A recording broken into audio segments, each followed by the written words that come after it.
Good evening, everybody, and welcome to the second of the Upstart Book Group Plus sessions. And thank you very, very much, all of you, for managing to come along at this time in the term. And we know how exhausted everybody is and how difficult it is to rouse yourself at this time of the evening. But thank you, everyone, and particular thank yous to our speakers. We have three speakers. I'm afraid one of them's been unable to turn up. Willie French, the head teacher of, from Haddington Primary School, is unable to turn up this evening. So we're very sorry about that.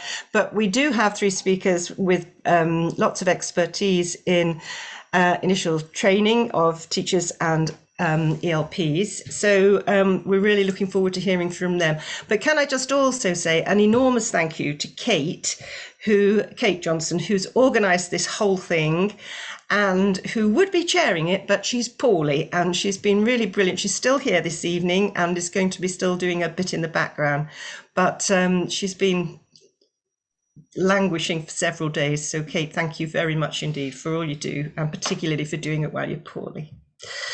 Right, so our talk is about preparing practitioners for working with realising the ambition. And I'm very excited to hear all about this. So we're going to start with Kirsten Harold, who's a lecturer in early learning and childcare at Edinburgh College. You're going to screen share, Kirsten? Yeah. Right, well, in that case, I'll hand straight over to you and hope that the whole thing works. Thank you. Thank you, Sue, and thanks to everyone who, like Sue said, has turned up tonight at the most crucial points for everybody at every level of education, no matter what stage you're at. I'm a childhood practice lecturer at Edinburgh College, and I'm just going to give an insight tonight on how at Edinburgh College we enable and we ensure that students have that underpinning current knowledge. So right now at Edinburgh College, we offer courses full-time and part-time from level 4 up to level 9. 4 different campuses in Edinburgh and the Lothians, and also outreach as well. So we also have quite a large amount of students studying in different modes and across different levels.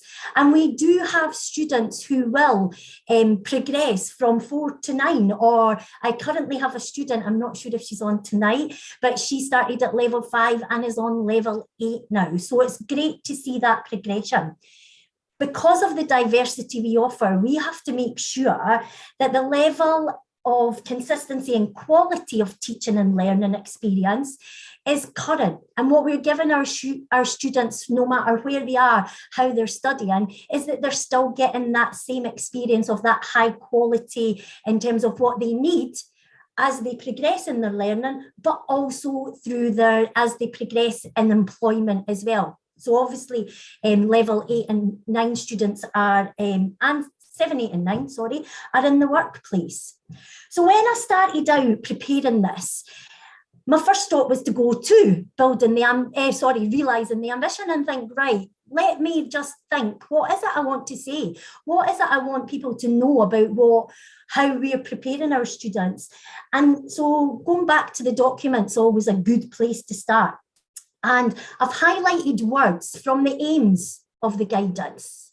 And you'll see these words are really familiar, whether you're working, whatever level you're working in education, but whether you're a student and no matter what part of your journey you're on, because basically these words resonate so strongly with me in terms of what we want our students by the end of their course to be doing, to have by the end. We want that confidence. We want them making links between practice theory and policy. We want self-reflection and we want highest quality. So for me, the aims of realising the ambition really tied and really resonated with our experiences that we offer students. So we find that it's integral to our teaching.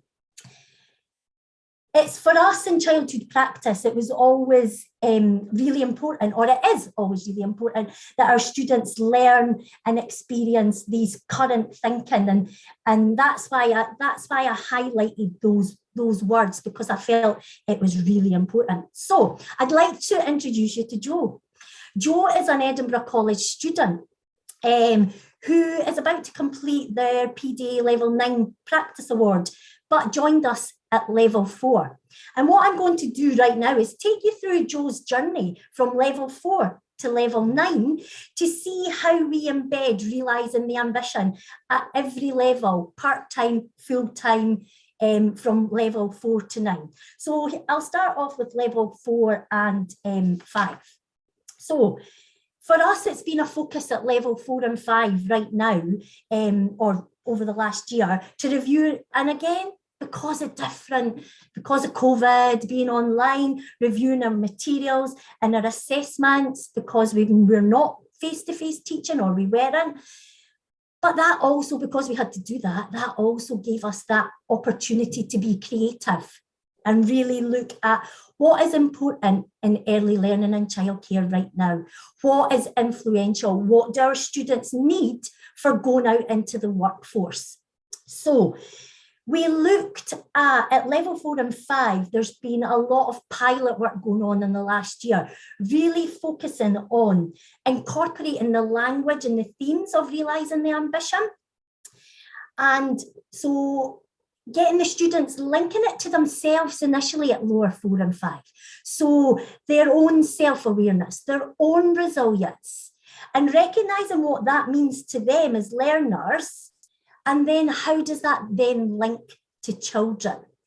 And it really focuses on those important meta skills, which is what we're recognising is important. And what we've always said in FE, we've always said in childhood practice, I'm not going to say how long I've been a lecturer at Edinburgh College, because lots of you know, but it is quite a few years.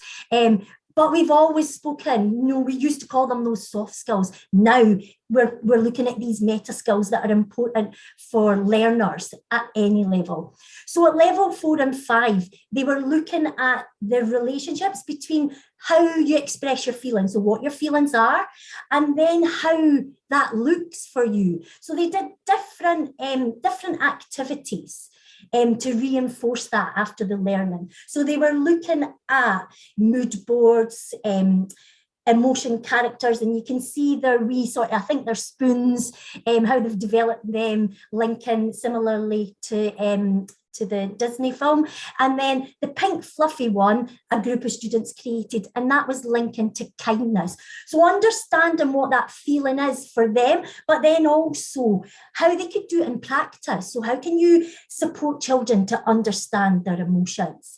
They then did self-care baskets, and these are examples from the Padlet where they shared what they were doing. So different activities about looking after themselves and how that made them feel. So a real strong focus on themselves, but also how that would look when you're working with children. At Level 6, we obviously have that element where there's a placement requirement for the course. So we've got that embedded in the student experience because it's a requirement by SQA, but also it's a registerable qualification. So students completing their Level 6 will be able to register with SSSC at support worker level. So part of their assessments on placement are using observation, looking at how it links to frameworks. So lots of activities for the Level 6 to explore as groups, PowerPoint presentations, but then linking back to, so after you've done your links to your observation of what you observed on placement. So 4 and 5, we're talking about what you could be doing. 6 is, right, let's link this to your practical experience. And then in terms of what did you learn about that individual child, introducing again at this level, the language that's used within realising the ambition, that their placement are using, and making sure that they always have that, there's always a link on a PowerPoint to every document. So making sure they have that quick, easy aspect, so that they're seeing that the document's not something that's separate. Do you know, it's not an entity within itself, it's embedded across all the units that they're learning about. I only had 8 minutes, so I've only picked out wee bits, and staff have shared with me. So it's just a wee flavour of what we're doing, because it's not just in their placement units, it's in other units as well. It's not just in these specific levels at 4 and 5, but I never had enough time. So obviously at level 7, students are able, once they complete, to register at practitioner level. So as part of their assessment process, so through their learning, they'll have looked at the document again with their lecturer, but they're now making the links between theory and practice and guidance. They use the document, and I think, I mean, I absolutely love this, when they do their assessment on the cycle of observation. And they're creating a handbook for parents. And the big emphasis on the teaching side is about nurturing relationships and supporting child-centred transitions. So those key components again of realising the ambition. So the assessments are really reflecting what realising the ambition is saying at all levels. And here's just an example that a colleague shared. It was a full presentation. I've only picked one slide to show you. So that practical activity, how it links to development, how it links to realising the ambition. Because what we're finding is that students are going out on placements in varieties of settings, and not everybody's focusing on, you know, realising the ambitions there, but there's still talk about pre-birth to 3. So again, we're having those discussions about saying, well, realising the ambition is there, and that's what we're focusing on, and that is what we're hoping that you as a practitioner would focus on as well. So this was part of a group presentation. So you can see the difference in how the students are being assessed, and also those different skills that they're developing. Initially, their own skills and working with others, to then be working independently with others. And again, at level 6, they were working with their placement supervisors on that. At level 8, I've gone for something different because she sent me this. I asked all my level 8s if they would give me a wee reflection on their learning and realising the ambition. For the pedagogy unit in level 8, year 1, the students have to do a group presentation, the aims of a Scottish perspective on pedagogy and an international perspective. And the focus was, they get to choose, but the focus was realising the ambition, which is great to hear. Part of that, they look at how it links to theory, but what it looks like in their own practice. So there's that, and I'm not going to read it, but it did choke me up. I don't think she's on tonight, so I owe her a huge gratitude of thanks. How it's impacted on this student, enabling her to reflect. Again, going back to that slide about the aims of realising the ambition, and one of them have been about reflection. And she says, you know, her presentation allowed her in her setting, so not independently as a practitioner, but within her team, to reflect on their own pedagogy.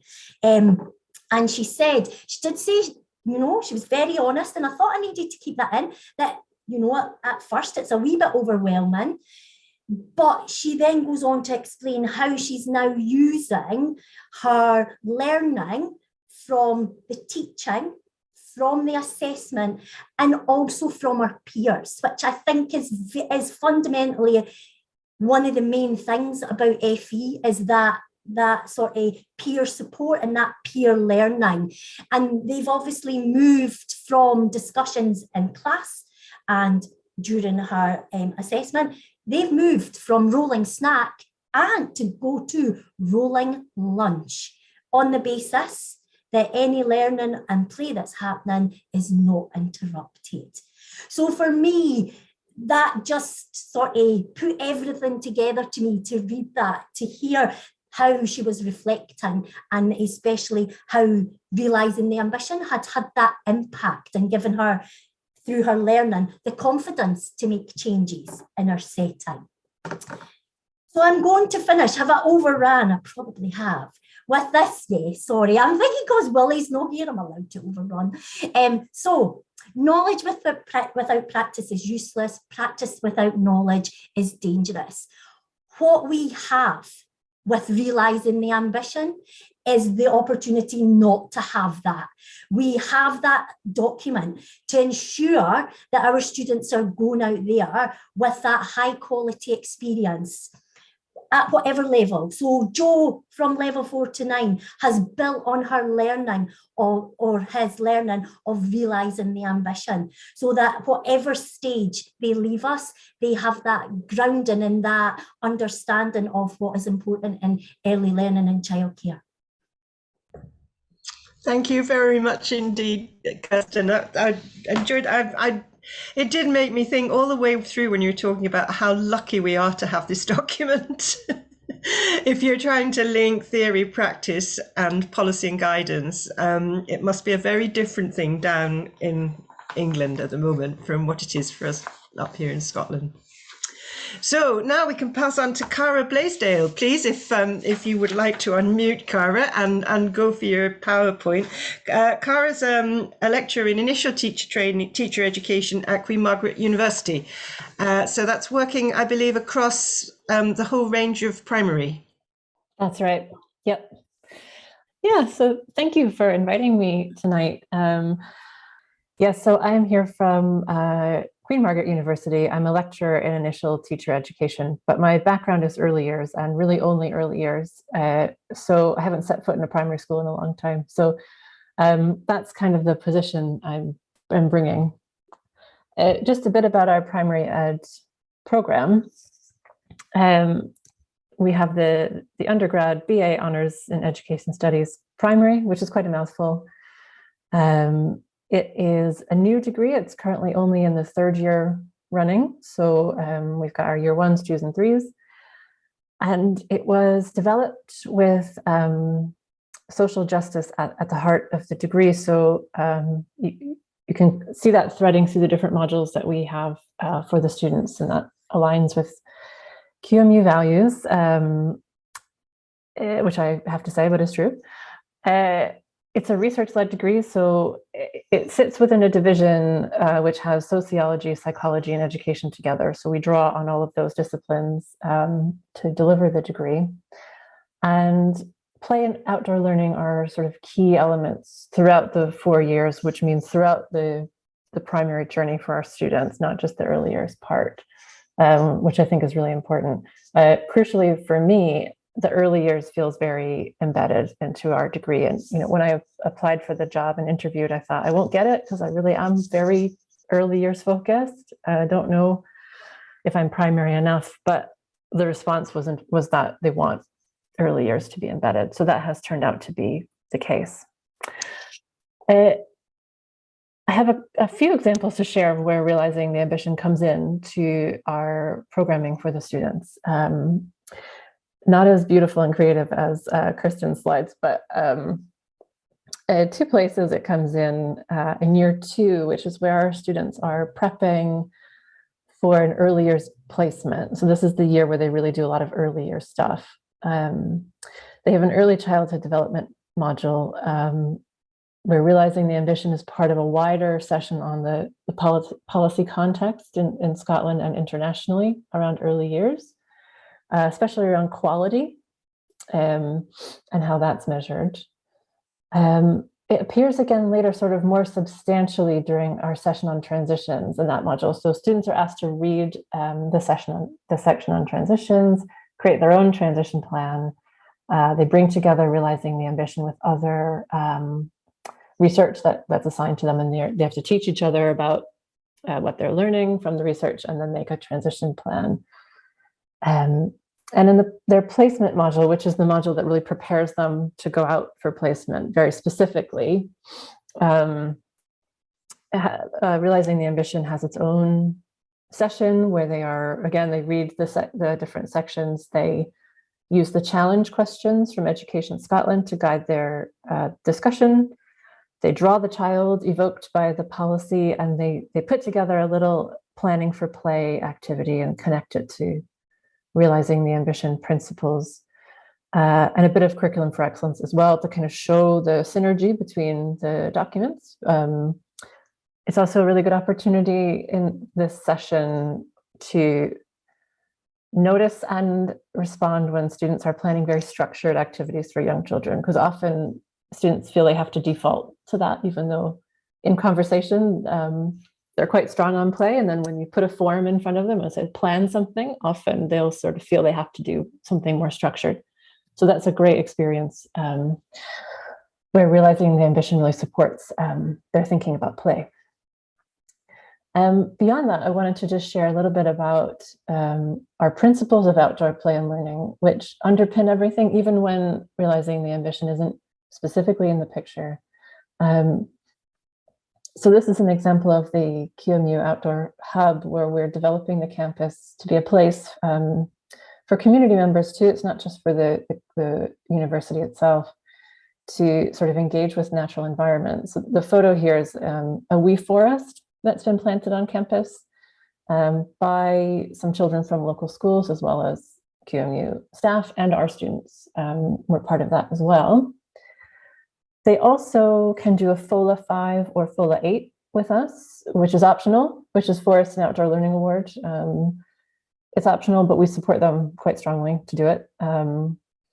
Their induction, the students' induction, involves FOLA days as well. So they go, previously we've gone to New Hale's house in Musselburgh.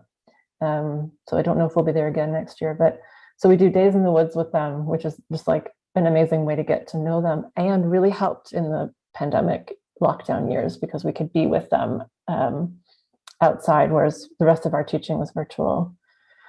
They go on in their first year to do outdoor sessions every week as part of a sustainability module. So they're out doing outdoor activities together and studying the local environment. Staff are also doing FOLAs. I'm partway through my FOLA 8. Others are doing FOLA 5. So it's really embedded in our practice with our students too.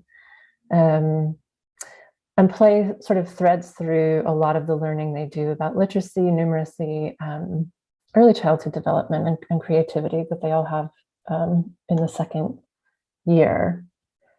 So just to close, there are a few things that we ask them to reflect on when we work with realizing the ambition. And I want to make it really clear that these are sort of friendly provocations for thought, not criticisms of the policy itself, because we are always trying to develop their sociological thinking and their critical analysis. So we talk with them about the image of the child that's presented in the policy, like I said before, including this very strong vision of young children who are actively producing knowledge and making meaning, which I don't think is always present in early years discourse. So it's great that that's part of it. And the unifying nature of it as well, that it offers these key principles that sort of thread through different levels of work, like Kirsten has described. We asked them to reflect as well on the specifics about inclusion. So this is from a lecture that I do, so I'm happy to speak to this if people disagree, but I do find it quite generic on some aspects. So children sort of have a context, but there's very little discussion of what those might be. And if I skip ahead a slide or two, the gender bias aspect, which is so great to have in this document, so specific, I would argue could be there more for other things. And so we ask the students actually to reflect on what could be there, because often I think we sort of forget that young children experience things like racism or other types of discrimination. So I think the gender aspect of it is fantastic because it really shows like what else could be. Yeah, and we look at the image of the child. This is the final slide. the child is sort of playing, learning, and developing, has a social life and context. They're making sense of the world around them. We do a lot on children's rights with our students. So I do usually ask them to sort of look at the rights language in the document. How strong is it? You know, where could we have more? Are we focusing a lot on needs, but also children have rights and what those are? And this kind of idea that they usually pull out around the child being sort of universal, but an individual at the same time. So somehow sometimes feeling a little bit generic in terms of the specific things that might be going on in children's lives. And like I said, reminding our students that children are in the world, they're part of the world. So that is me. I'll stop sharing. Thanks very much. Thank you very much indeed. Can I just check, FOLA, is that Forest and Outdoor Learning Award. Award, right, got it. I thought I'd worked it out. Thank you. Sorry. Just wondering if other people didn't know as well. Thank you very much indeed. Great to have got into the outdoor stuff as well. Upstart is very, very keen on that. So that brings us to Caroline. Can you hear me? Yes, I can. And I'm goodness. going to tell everybody that you're Caroline Jarvis and you're a lecturer in early learning and care at West Lothian College. Thank you for inviting me along to your book group today. Like I've just been introduced, I'm a lecturer at West Lothian College, and we I'm going to look at it from a slightly different stand. It's quite good for Kirsten and Cara to sort of start off and then sort of introduce outdoor learning, because we really sort of look at realising the ambition from the outdoor learning point of view, and have fully embedded outdoor learning within our practice across all the levels that Kirsten so eloquently described. So we also deliver from level 4 to level 8, and all of our students, regardless of the level that they're in, will actually participate in outdoor learning from the very day that they start college, and it's embedded through non-SQA units for lower levels right up to the our level 7s who do our forest kindergarten unit. So what we actually done was we've been doing outdoor learning for quite a while now. So 2019, we actually delivered our first forest kindergarten unit, which was the new SQA unit that's come out delivered by, it was developed by Forestry Scotland and Juliet Robertson. And so we were one of the first colleges to deliver that. And at that time, what we done was we actually established an outdoor classroom, a forest classroom in our actual campus to help with the delivery of that, so that we could embed outdoor learning. And since then, it's sort of grown arms and legs. We now have a second outdoor classroom on our campus, so that we can actually double the amount of outdoor learning that we have. And it's really been geared by not only just like the introduction of practice-based documents before realising the ambition, for example, My World Outdoors, Out to Play and things like that, but certainly since realising the ambition came in, then certainly we've obviously focused much more in relation to embedding that within our practice as well. So how that works in practice, if you're looking at it solely from our forest kindergarten unit, this just shows our journey up until today. So this year, we're going to have delivered 114 HNC students, and that's both part-time evening and also full-time students are going to leave qualified in our forest kindergarten unit, so that when they go out to practice or go out into further study, because a lot of our HNC students articulate to QMU. To their initial teacher training. So they already go to QMU into second year or first year with knowledge of outdoor learning and have that unit in terms of forest kindergarten. So our hope is that in terms of like the HNCs and the practitioners that they're going out, they're actually putting that ethos within their practice when they become teachers, because for us, although realising the ambition is very much focused on early years, we see it as that all children should be experiencing outdoor play. It shouldn't just be those early years, although those are the most formative, and we should be making sure our young children are experiencing it for their development aspect. It also we also need to make sure that our older children are also experiencing that. So if we can inspire the next generation of teachers, and with things like Qmu and their initial teacher training, also providing outdoor opportunities for these initial teachers, then hopefully we'll have that swing within Scotland, that it's not just seen as an early years thing to be outside playing or to be outside learning, that children of all ages can be outside and doing that.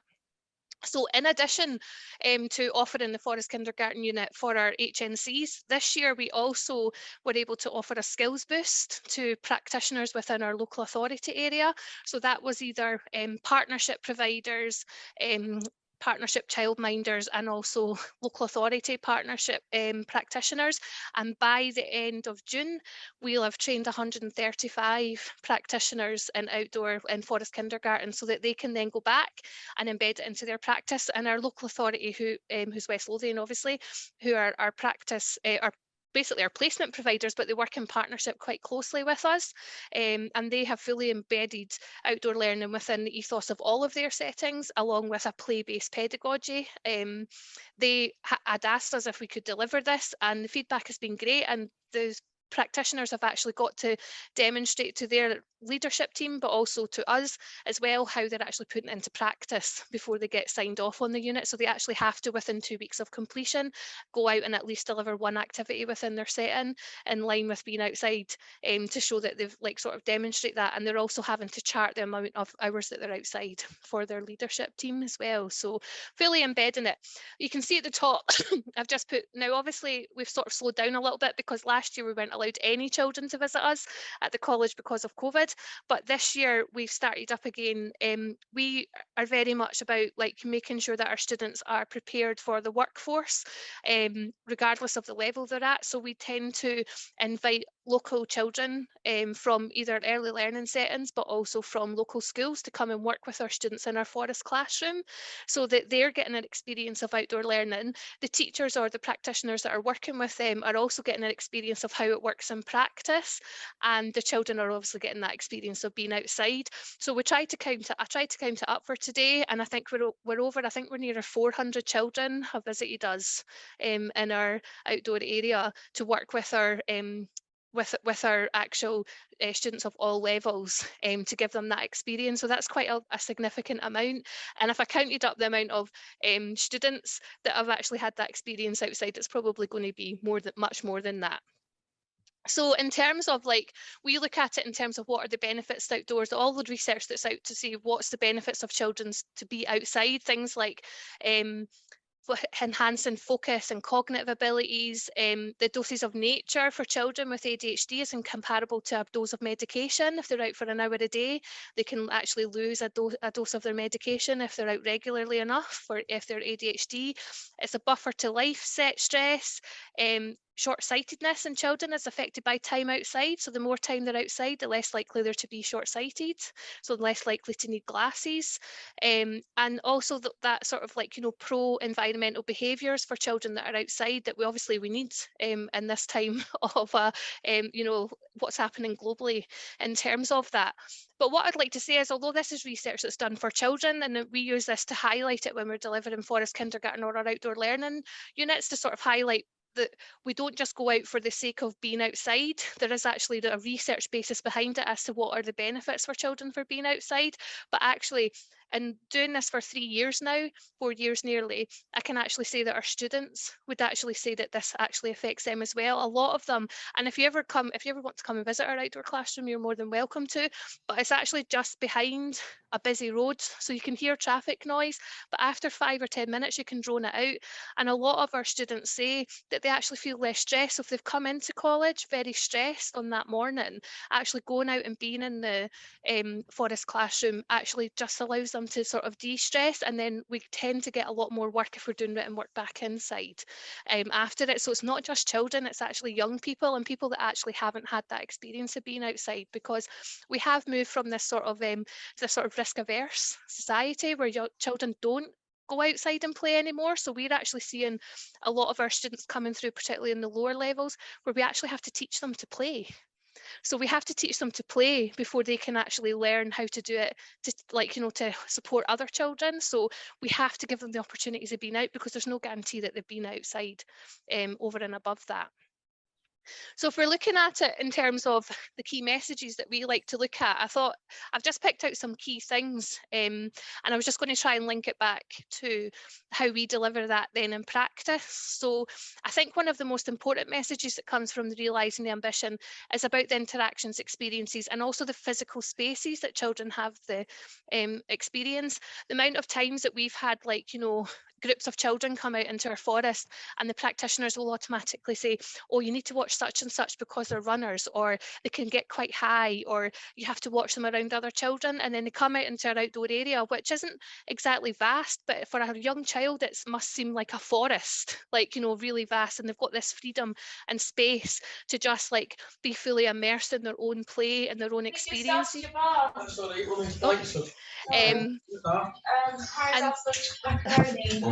And basically what then happens is that you actually get the practitioners or the teachers coming up and saying, I can't believe how good they are outside, because we don't see any of the behaviours that they have within their normal class or their normal nursery setting, because they're not as constrained. They're just able to freely engage with nature around them and the physical space that they have and manage that within themselves. So that's really important. Actually, I had a P6 class out a few weeks ago, and there was 2 children that apparently really struggle within their class. They're always the ones that, like, you know, can't focus on their lessons, generally might need extra support within the class because they don't really stay on focus. And they spent a whole hour in the forest classroom doing geo patterns with a piece of wood, some nails and some wool to try and make a pattern. They spent the whole morning fully engaged within that as a pair, and the teacher couldn't believe it and said that, and the young person, one of them said, oh, this has been the best morning ever, it's so fun. And the teacher said, well, it's just like school. And they was like, school's not fun. I'm not learning at this is just playing. And actually that highlights the importance of being outside, because they were learning, because they were learning numeracy, they were learning, like, you know, interactions with their peers, teamwork, and all of these, like, you know, valuable lessons that they need and can cover the curriculum, not only realising the ambition, they were learning from being outside. In terms of, like, you know, outdoor play, that is actually noted in realising the ambition, and definitely risky play, and being outside offers all of those opportunities. I'm not going to go through those because I don't actually know how much time I've got left, and I've got a little bit more to do, but they're the key message that we sort of see and we try and embed with our students in their outdoor play. With our students as well, for level 6, which is obviously a registrable qualification, we have developed in level 4, level 5 and level 6 an outdoor learning non-SQA unit that they all take part in. However, we also map their SQA units to outdoor play. So for example, in our level 6, their full play unit is delivered outside. So they do all of the types of play, and all of the learning in relation to play is delivered outside. And to demonstrate that you actually don't have to plan activities within a classroom to cover play, that you can actually do it fully outside. So they're fully outside for that time. And in terms of our lower levels, we do like creative and aesthetic. We do lots of those opportunities, and we map them to outside learning as well. This is just some of our collaborations that we've had in terms of working with other schools, and these are obviously pictures of our outside area and some of the young people and the children that have worked with us. We tend to focus, our Murrayfield language project is actually ran all year this year as well, and our last block we actually delivered a collaborative project where our HND students actually worked with our level 4 students, and it was done as a collaboration. So what actually happened at the start of the 6-week project with working with the children within the language unit outside, and the idea was that these children were P1 to 3 and had a language difficulty of some sort that they were getting targeted support, and it was about providing a language rich environment outside to see how that would develop them. And at the start of the project, the children would really try and interact with the students, but sometimes it was quite difficult to understand them.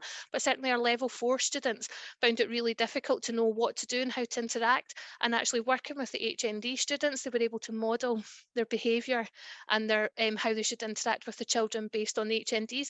And actually I was redundant because they didn't come and ask me for any support. They actually just went and asked the HNDs. So it was actually really good because I could actually just take a step back and watch the interaction between the HNDs and the level 4s. And by the end of the 6 weeks, the level 4s were volunteering and saying, oh, I'll do this activity this week, and can we try this? And I'd quite like to make snack on the fire this week. And they were actually volunteering, whereas at the start that would never have happened. And so that sort of cross-curricular and cross-level approach to learning is also really important, particularly in outside. And you wouldn't have got that in a class because we would have just sat down and looked at each other and probably not interacted.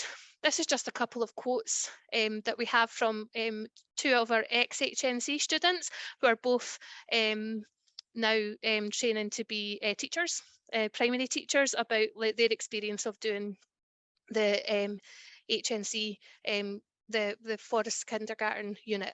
And I just wanted to finish, I'll just let you read that. And I just wanted to finish by actually showing you a little video of what actually happens in our forest classroom. So I'm fingers crossed, I hope it works, okay? It might play with music, it might not, but it's okay. You can just watch the pictures if it doesn't. So let's fingers crossed, I hope this works.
So that's just a little video, a little flavour of what happens pretty much on a weekly basis or daily basis sometimes at West Lothian.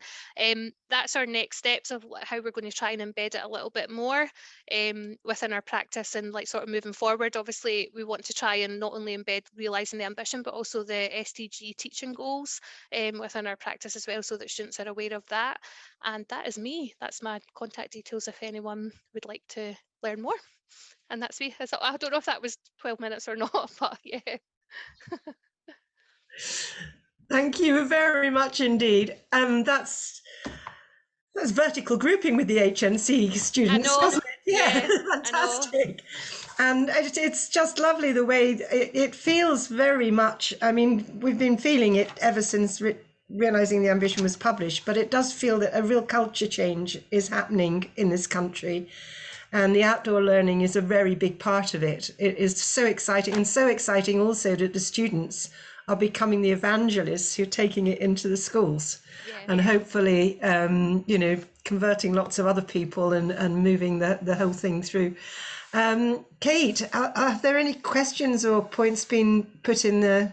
I noticed someone said they'd like to know more about, I didn't see the name, but know more about the generic take on realising the ambition that Cara talked about. Marion. It was Marion, was it? Right, I'm not surprised, right? So, Cara, could you just say a wee bit more about that? Sure. And Marion and I know each other, so Marion, I'm always happy to chat as well. I suppose for me, it's I can give an example where that reflection started, which is actually teaching early years practitioners on the childhood practice degree in my previous post. So people who were with young children and families every day, and it was a children's rights module, and the topic of asylum seekers and refugees came up, and people who work with like that group sort of every day in the class, they were still sort of not aware of, for example, some of the stuff the Home Office can do to people, the fact that people have no recourse to public funds, sort of lack of choice of, you know, where you go and what happens to you. And it just kind of made me think about what our policies put forward, because I do find, you know, Scotland has so many childhood related policies. And as you say, Sue, the culture change is often sort of, it's like a mutual process, right? So we have this like amazing outdoor learning stuff going on, in part because realizing the ambition is so strong on it.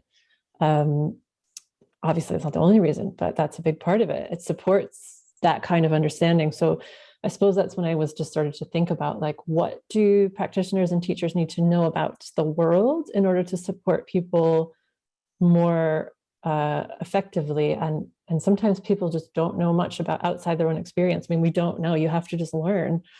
And I suppose the gender aspect of it really is helpful for me, because it's so clear. It's not like that little girls are just, they love princesses because they're just silly or whatever.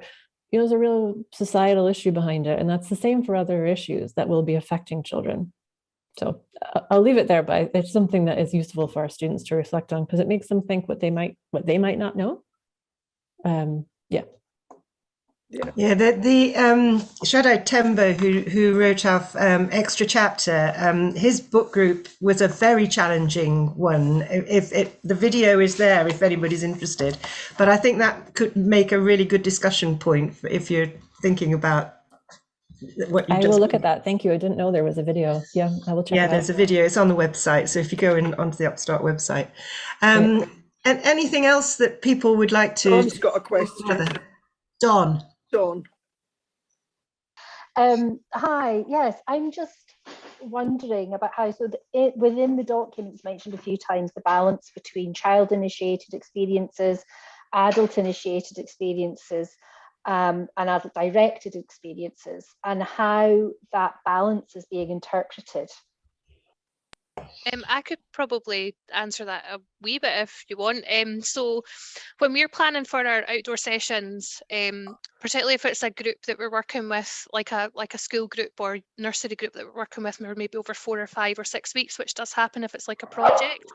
What we always start off with is we do a phone call, like a Teams call to the school, and ask the children what they would like to do when they come to visit us in the college and what they would like for snack.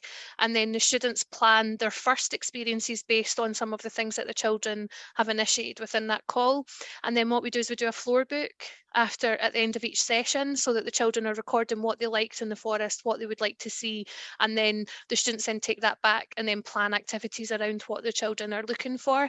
So because obviously there has to be that balance between, a lot of it should be child-led and child-initiated, but there still has to be that space that sometimes the adults need to actually provide an experience that might not otherwise be covered by children just like being child-led. So from the student's perspective, they actually get that balance of seeing how do you actually put that sort of like adult and child initiated within practice, but always trying to capture the children's voice. I don't know if that helps, Dawn. Yeah, thank you. Yes, anybody else want to add to that? Because it's a big one for students, isn't it? Yeah, I would say very similar to Caroline. And also supporting students to understand when and why they intervene. So there is that adult initiation, no, that's something completely different. Adult initiated play or experiences, but actually is it really, do you know, it's when, how and why they're intervening. So yes, there is a time to support. Yes, there is a time to intervene. And sometimes the adult might lead it, but why, like, so reflect on why. Why? So if you feel this experience that you're offering children on placement should be adult initiated, then that reflection discussion in class and on their assessments is why. So why did you choose to intervene? And Cara, anything to add to it? I would just say that one thing we experience is probably students who are quite enthused about play and then don't necessarily have a very playful placement. So we are often, it really depends on the school, the setting that they are in, which we don't control, of course. So, and I'm sure that's the same for early years practitioners too. I think because our students are going into schools, we do certainly run into that. So there's often a sort of processing that happens when they come back, where you're sort of asking them to reflect on what did you do and what did you observe while you were there, in terms of this question of like, how much is it really child initiated? And some places that's super child initiated, and other places have been very top down, but it's a reflection point.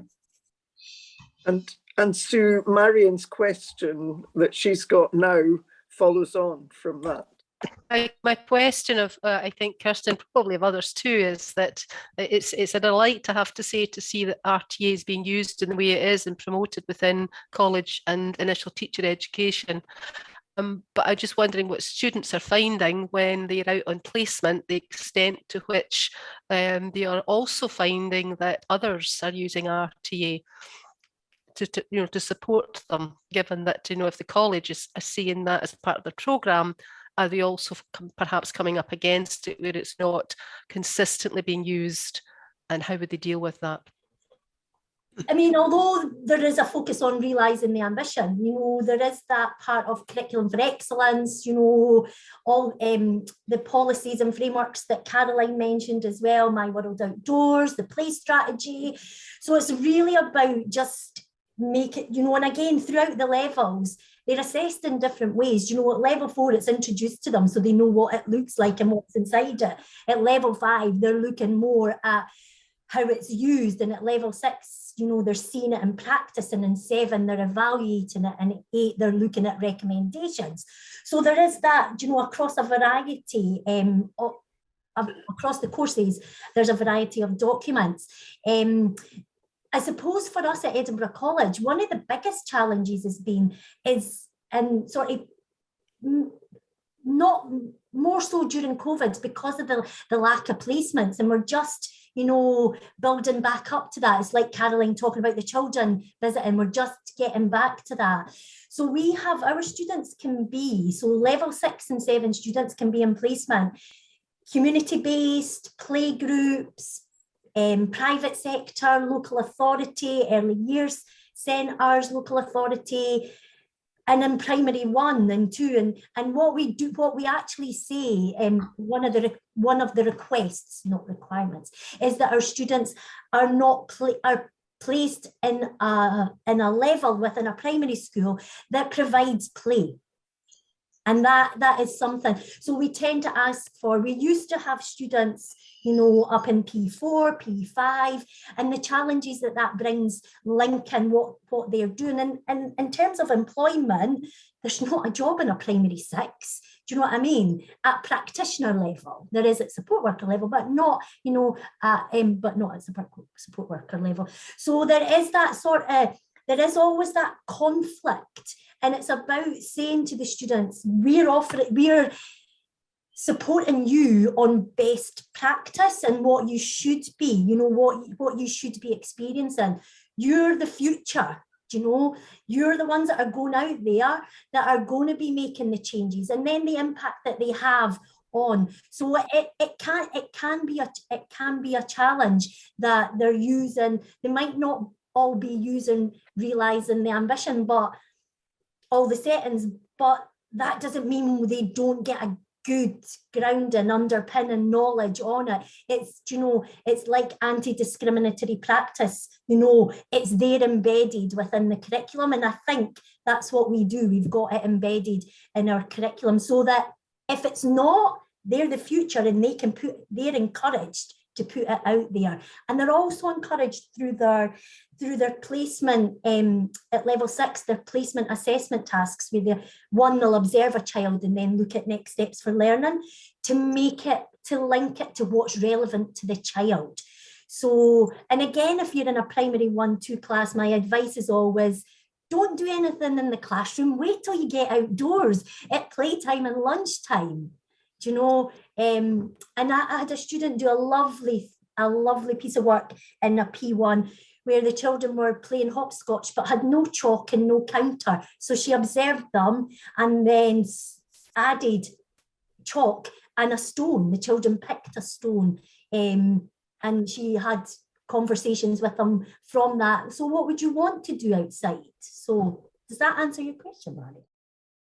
Anything to add from either Cara or Caroline? Yeah, I think that we're probably in a position where we work very closely with our local authority because they've provided us. We've actually had our students out all throughout COVID, and apart from the main lockdowns, they've actually been in placement. So we've been very lucky in that aspect. But I think it goes back to like what Kirsten says. It's about allowing them to know that it's not just about the realising the ambition, it's about the curriculum, it's about the quality, it's about like how you look at it and see where that you make the links and practice yourself. But we've actually, as a team, just started going out on good practice visits into settings ourselves because we've been allowed back in just to see what they're doing in relation to realising the ambition and the current pedagogy focus that they're having within the different settings in our local authority. And actually they've just changed to a consultative planning approach, and actually part of that consultative is actually linking it to realising the ambition. So our students should be seeing it within the consultative planning that's happening on a daily basis in the settings that they're going out into practice with, because I think it's a local authority wide that they all are using the same documents and they're displayed, and our students, our HNC particularly, are asked to ensure that they attend at least one planning meeting a month within their settings so that they get that whole process of how it's then linking back. Cara? I honestly don't know. One of the downsides of ITE is that the placements are often very, they're sort of separate from the on-campus teaching. So it's kind of like we have them, they go on placement, they come back, I may or may not see them again specifically, you know. So actually, Marion, I'm really curious how they've seen realising the ambition in practice, because another thing we've experienced is difficulty getting nursery placements for our students. They've mainly been in early primary, and that's because of sort of COVID issues and intense need for early years placements and prioritization of practitioner qualifications, which all makes perfect sense. So we do sometimes have to, when they come back from the placement, like claw them back, not down, but claw them back to early years. You know what I'm saying? If they've been seeing very schooly P2 or P3 practice, but they are in early primary. So I'm curious. I'm going to ask them. I don't know. Could I ask how many placements students go on altogether? Because my own personal experience as a student was 3 completely different placements, which gave me a lot to reflect upon. Well, you've put me on the spot. I don't know offhand, but in year 2, they go to the same place twice. So they've got a 4-week sort of observational settling in placement, and then they go back out, I believe, for 6 weeks to the same setting. That's the nursery slash, in reality, has been early primary so far. I wouldn't be able to say about year 3 and 4, but they will be in different settings each time. So yeah, I expect that they do tend to have quite different experiences. It also depends on the mentor they're with, you know, their school-based educator who, you know, just depends on that person's approach, their, you know, spot in the sort of journey towards play. And we often have students who panic that the teacher hates them, and of course they don't hate them. So, there's a lot of sort of emotional support that we do as well. It's been a very, very hard few years for everybody, this, hasn't it? And I do fear for those students. It must have been, but at least, I mean, the wonderful thing about having RTA there is, it's one of the things that was brought home to me very, very clearly early on, talking to Kate and people like Martine Leach, that the really important thing is knowing that you've got a principled pedagogy that can underpin everything you think. And if you've got that to take with you when you go out, that's a blessing. I just want it to be made statutory. That'd make all the difference. Thank you all very much. I think this is going to be the last book group plus until the new school session, because we're on our knees. I don't know about the rest of you. So we'll sign off for a while. Thank you so much to all our speakers today. Thank you so much, everybody. It's been a really interesting evening. I've been sitting taking notes and thinking I'd quite like to come to all your institutions and learn all these things from you. Yes. And thank you again, Kate, for organising it. So good night.